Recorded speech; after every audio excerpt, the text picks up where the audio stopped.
अगर आप सिर्फ 4 मिनट में मार्केटिंग को समझना चाहते हैं तो इस वीडियो को एंड तक ज़रूर देखें। जब भी हम कोई बिज़नेस करते हैं तो उसका अल्टीमेट गोल प्रॉफिट कमाना होता है और इस प्रॉफिट को हासिल करने के लिए आप अपने कस्टमर्स को वैल्यू प्रोवाइड करते हैं और इसी को मार्केटिंग कहते हैं।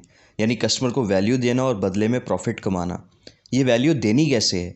कस्टमर की नीड को पूरा करके, उसकी प्रॉब्लम का सलूशन देकर या फिर उसके लिए आसानी और कंफर्ट पैदा करके।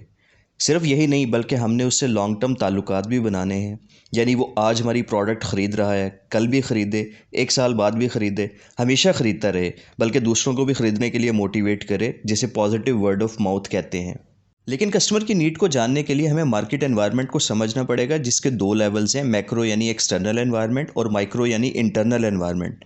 मैक्रो एनवायरनमेंट में कुछ फैक्टर्स हमारे लिए अच्छे हैं जिन्हें अपॉर्चुनिटीज़ कहते हैं और कुछ फैक्टर्स बुरे हैं जो थ्रेट्स कहलाते हैं। इसी तरह माइक्रो एनवायरनमेंट हमारी खूबियों यानी स्ट्रेंथ्स और खामियों यानी वीकनेसेस के बारे में बताता है। तो पता ये चला कि एनवायरनमेंट को समझ के हम अपने स्वॉट एनालिसिस कर सकते हैं। ये सब करने के लिए हमें बहुत सा डेटा इकट्ठा करके उसके एनालिसिस करना पड़ते हैं। डेटा कलेक्शन और एनालिसिस के इस प्रोसेस को मार्केटिंग रिसर्च कहते हैं। यहाँ से जो इन्फॉर्मेशन हमारे पास आती है, कुछ को हम डिसीजन मेकिंग के लिए फौरी इस्तेमाल कर लेते हैं और कुछ को मार्केटिंग इन्फॉर्मेशन सिस्टम के ज़रिए महफूज कर लेते हैं, ताकि मुस्तकबिल में इसके इफेक्टिव यूज़ से मार्केटिंग स्ट्रेटेजी बनाई जा सके, जैसे portfolio strategy, product development, market expansion या कोई और। दूसरी तरफ मार्केट एनवायरनमेंट को समझ के हम अपने कस्टमर्स को भी जान सकते हैं कि वो कौन है, कहाँ रहता है, क्या चाहता है, क्या करता है, क्या सोचता है, क्या ख़रीदता है, कहाँ से ख़रीदता है, किसी बड़े स्टोर से, छोटी दुकान से या फिर ऑनलाइन, क्यों ख़रीदता है, कैसे पे करता है, क्रेडिट कार्ड से, कैश या ऑनलाइन बैंकिंग से, कितना ख़रीदता है, उसकी वैल्यूज़ क्या हैं, उसका लाइफस्टाइल किस तरह का है, ताकि हम उसके मुख्तलिफ रोल्स और बिहेवियर्स को जान पाएँ। आप इन तमाम कॉन्सेप्ट्स को बेसिक मार्केटिंग कोर्स में सीख सकते हैं, जिसका लिंक नीचे मौजूद है। कस्टमर्स को समझ के हम अपनी मार्केट को मुख्तलिफ वेरिएबल्स की बुनियाद पर कई ग्रुप्स में डिवाइड कर सकते हैं और इस अमल को सेगमेंटेशन कहते हैं और हर ग्रुप सेगमेंट कहलाता है। अब इनमें से हम किसी एक, कई एक या तमाम सेगमेंट्स को अपनी टारगेट मार्केट बना सकते हैं। यानी ये मार्केट नीश बहुत छोटी या मैस बहुत बड़ी भी हो सकती है। फिर हमने अपनी टारगेट मार्केट के जहन में अपने ब्रांड के बारे में एक ख़ास जगह बनानी है और इसे पोजिशनिंग कहते हैं। यही नहीं, हमने कस्टमर को यह भी रियलाइज़ करवाना है कि हम दूसरों से कैसे मुख्तलिफ या बेहतर हैं, यानी हमारी प्रोडक्ट कैसे डिफरेंशिएटेड है। और ये दोनों काम वैल्यू प्रोपोजिशन के ज़रिए मुमकिन होंगे, यानी मुख्तलिफ सेगमेंट्स के लिए आपकी प्रोडक्ट क्या बेनिफिट्स देती है। दोस्तों, पोजिशनिंग और डिफरेंशिएशन या वैल्यू प्रोपोजिशन ये सब बेस करते हैं आपके मार्केटिंग मिक्स पे, जिसे 4 P's ऑफ मार्केटिंग भी कहते हैं। और ये बहुत ही इंपॉर्टेंट कॉन्सेप्ट है, बल्कि इसके बगैर मार्केटिंग मुकम्मल ही नहीं।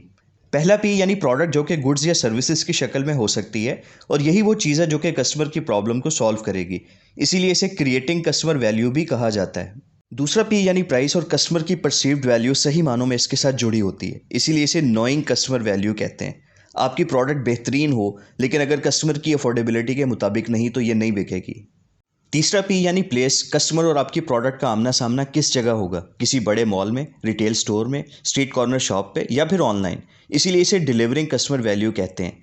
बेहतरीन प्रोडक्ट मुनासिब दामों आप बेच रहे हैं, लेकिन अगर वो कस्टमर की पहुंच वाली जगह पे दस्तयाब नहीं तो बात नहीं बनेगी। और दोस्तों, चौथा और आखिरी पी यानी प्रमोशन यानी कम्युनिकेटिंग कस्टमर वैल्यू। और इस आखिरी पी के बगैर गुजारा नहीं, क्योंकि आप दुनिया की बेहतरीन प्रोडक्ट इंतहाई मुनासिब दाम में कस्टमर की आसानी के मुताबिक दस्तयाब रखते हैं, लेकिन कस्टमर को इसके बारे में नहीं बताते, तो ये सब बेकार है।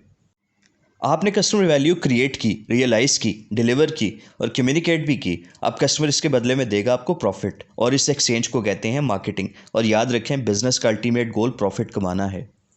तो दोस्तों, मैं उम्मीद करता हूँ कि इस वीडियो में आपको मार्केटिंग की बेसिक्स तो समझ आ गई होंगी। यहाँ जितने भी कॉन्सेप्ट्स बताए जा रहे हैं उनमें से हर एक पे डिटेल्ड वीडियोस मौजूद हैं। बेसिक मार्केटिंग के इस फ्री कोर्स का लिंक डिस्क्रिप्शन में दिया गया है। इसके PDF हैंडआउट्स भी अवेलेबल हैं और वो भी बिल्कुल फ्री में।